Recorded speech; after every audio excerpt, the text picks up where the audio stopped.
These 7 signs indicate you may be a seer. Please, if you notice any of these signs in your life, do not take it for granted. Number 1, you have a strong sense of discernment.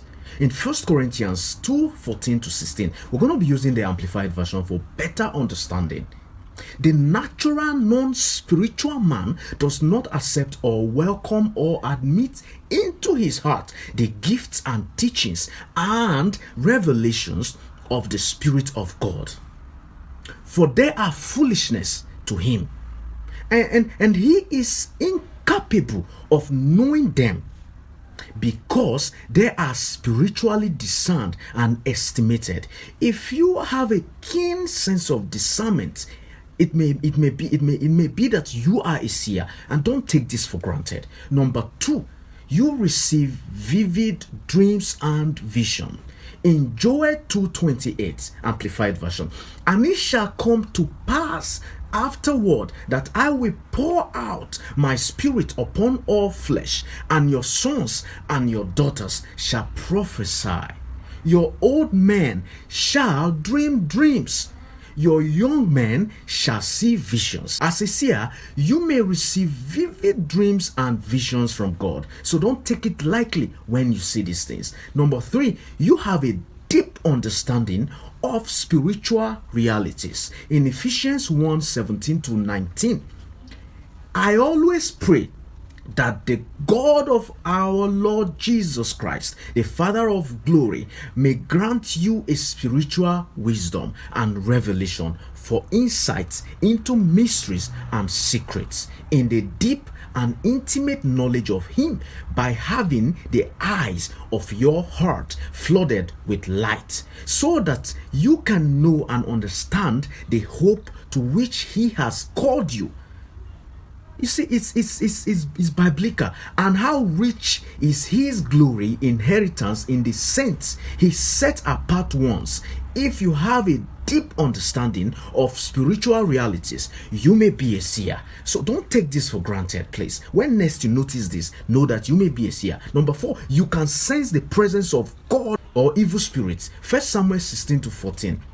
Now the spirit of the Lord had departed from Saul, and spirit from the Lord tormented and terrified him.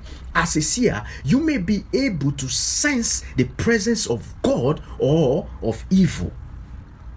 The next point is you have a strong connection to the spirit realm.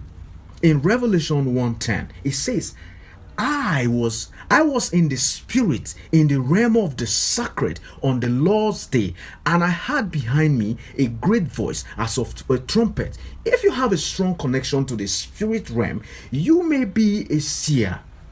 Yes. Number 6 is you can interpret spiritual symbols and codes. Daniel 2:27-28. It says, Daniel answered the king the secret which the king has demanded. The wise men, the enchanters, the Chaldeans, astrologers, and the diviners cannot show the king, but there is a God in heaven who reveals secrets. And he has shown King Nebuchadnezzar that what shall be in the later days. As a seer, you may be able to interpret spiritual symbols and codes. Yes, that is the gift of being a seer. And number 7 is you are called to intercede and pray.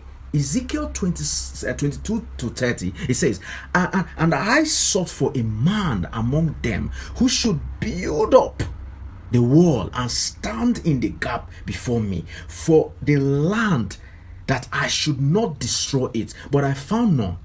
If you are called to intercede and pray for others, using your spiritual insight to guide your prayers, you may be a seer. Remember that being a seer is not just about having spiritual gifts, but also about cultivating a deep relationship with God and living a life of obedience, humility, and surrender. Please, being a seer goes a long way. And once you notice that you have any of these points, these 7 points that I have mentioned, don't take it for granted. Pray consistently for God to open your eyes to the realm at which you will understand. I pray for somebody today that your spiritual eyes be open to the realities of life, and your spiritual eyes be open to God's kingdom to see the glory that there is. And please remember that being a seer comes with a lot of privileges. Yes, we cannot rule out that it comes with a lot of privileges. Stay blessed.